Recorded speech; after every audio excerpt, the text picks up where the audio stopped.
আজ কোথায় যাচ্ছি, কি করব, সবটা আপনাদের সাথে শেয়ার করব। আসসালামু আলাইকুম, সবাই কেমন আছেন? আশা করি ভালো আছেন। আমিও আপনাদের দয়ায় কিছুটা ভালো আছি। আসলে আজ যাচ্ছি পাসপোর্ট অফিসে। আমার পাসপোর্ট আজকে দেবার কথা ছিল ডেলিভারি, তাই পাসপোর্ট আনতে চলে যাচ্ছি। আগে তো পাসপোর্ট দেওয়ার জন্য মেসেজ দিত, এখন আর মেসেজ দেয় না, নিজেদেরই খোঁজ নিতে হয়। তাই চলে গেলাম পাসপোর্ট অফিসে।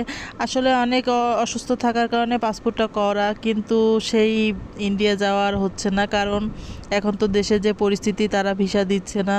এই পরিস্থিতির ভিতরে কোথাও যাওয়া যাবে না। তারপরও অনেক ইচ্ছা ছিল পাসপোর্ট করার, অবশেষে করেই ফেললাম পাসপোর্টটা।